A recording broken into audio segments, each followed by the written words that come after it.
Hi guys, I'm back today with a video on the Natasha Denona Mini Zendo and her new two lipsticks that she added to her I Need a Nude collection.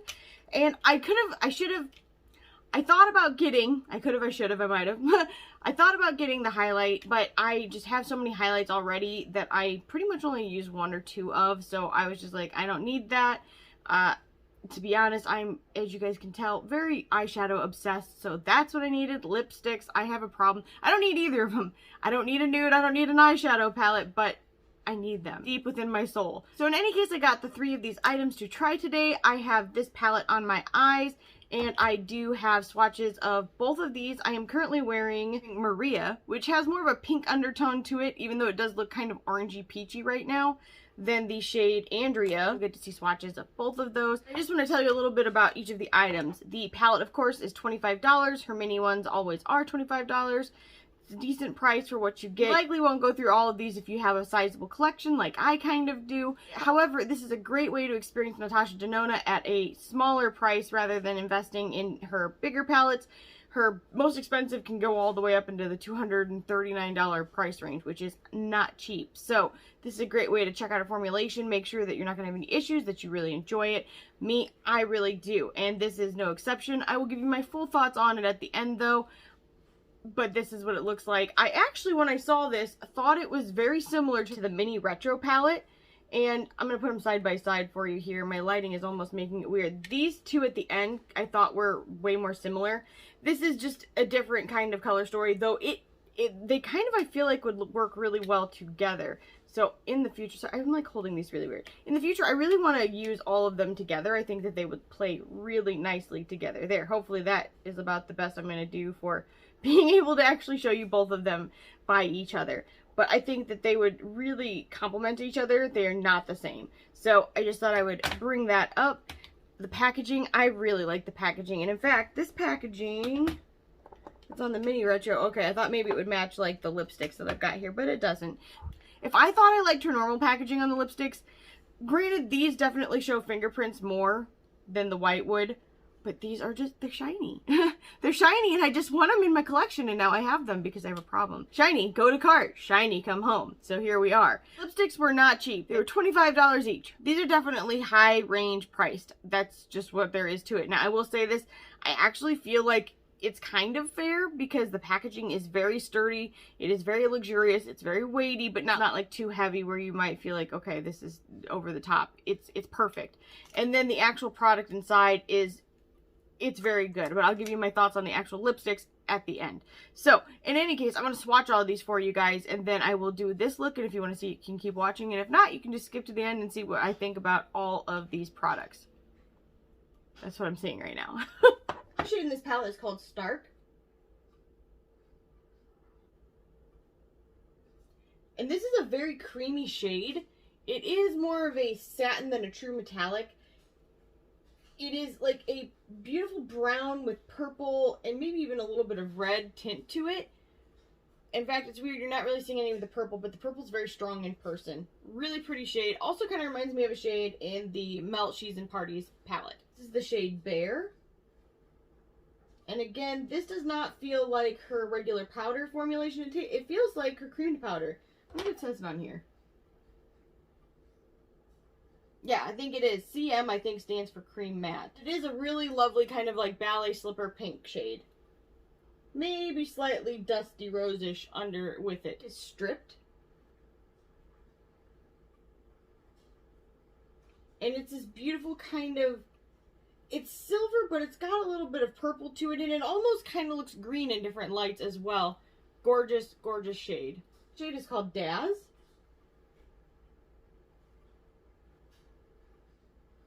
And it's kind of a very pretty pinkish rose gold shade. Uncovered.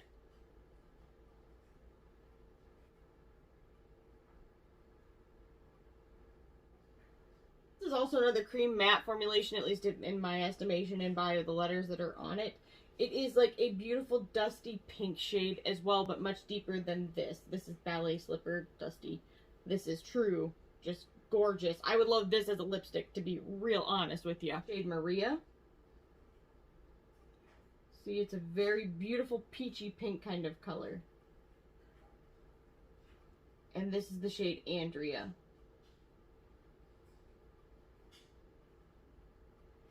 It's similar, but it is more orange toned.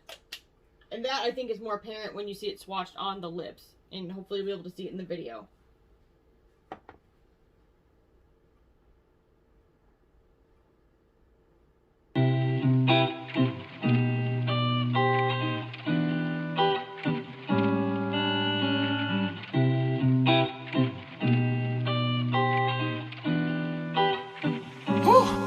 Yeah.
I'm back. I have my eyeliner on, I have my mascara on, I have my lipstick on. I did go with the shade Maria over Andrea because this is a little bit more pink based, though you can't really tell unless they are by each other that this is actually pinker than the other.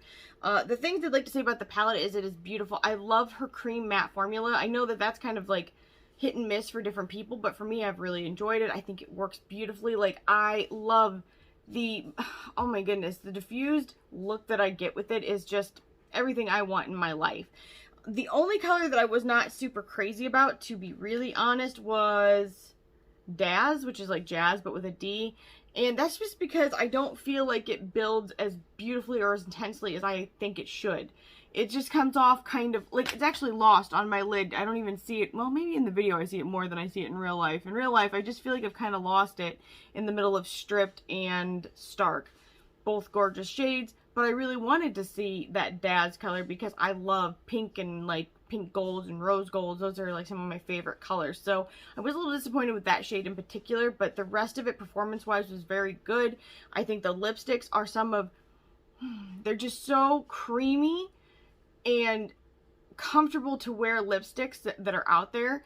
My only thing is I don't feel like they are super line filling. I have very dry lips. I live in an area where my weather is constantly changing, so I feel like, for instance, like the Wayne Goss formulation is one of my favorites for a lipstick, and I really think that the ColourPop lipsticks are kind of, I mean, just as good as these, and that's saying something because I don't want that to come off like an insult because I really like Natasha Denona's formulation, but I feel like ColourPop is just as good. Like, I'm going to get closer so you guys can hopefully see the lines that are showing up in my lips. And that's not what you want. And in fact, I have a lip gloss. You guys should have already known. It's my Ronvier Villamil. I'm going to use a different color though. I want something different. This one is Salt Skin and I love this. I wear it like constantly. But you know what? I'm going to go, he's got a shade called Exhale and it's just clear with like little glitters in it. shade, but I feel like this just fills in my lips so nicely.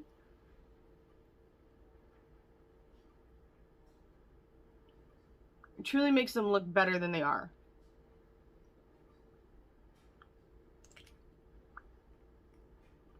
Much softer looking, much fuller looking. I really need to exfoliate my lips though. Like, your girl needs to get on that. So let's not blame that on Natasha Denona, because that's not her. That is me. I need to get on that. But in any case, overall, I have to say everything was great. If you had the opportunity to get the lipsticks on Natasha Denona's site, they were cheaper. They came like in a bundle for the two of them, and I should have done that. I had some extra stuff at Sephora, and so I did purchase with them, and it took a little bit of time. Natasha Denona's shipping has been pretty good the last few times I've ordered from her. So truthfully, I probably won't be ordering from Sephora again in the future, because I have Rouge 2-day shipping, and it's not 2-day shipping. Real talk, it's just not. And I really feel that Rouge members just don't get treated the way that they should. Like, you're spending that kind of money every year. You should definitely have your questions heard and cared about, and I just don't feel like that's the case with Sephora. Ulta, I love Ulta. I will spend like every dime I have with Ulta, and for me, that's why I've switched over to primarily shopping at Ulta. If Ulta would get some of the brands that are at Sephora, I would never have a reason to ever shop at Sephora again. Like, I'm not trying to talk smack about Sephora. They have some really nice things, but I don't think that their rewards program is as good, and I don't personally think that their customer service is as good. I'm sorry, I said it, but it's true. So in any case, this was a win. I definitely suggest picking it up on Natasha Denona's site. Personally, I do really like it. This one shade I was like, but it might just be maybe I need to find another method to apply. I did try a brush that pretty much works all the time, and then I did use my finger. The look is still gorgeous. I'm really happy with it, but I will play with it more to see if there's a better method, but I haven't found it yet. In any case, I really hope that this video was helpful for you guys. If it was, please make sure you give this video a thumbs up. Leave a comment down below, subscribe, and ring the bell for future updates, and I'll see you guys in the next one. Bye, guys.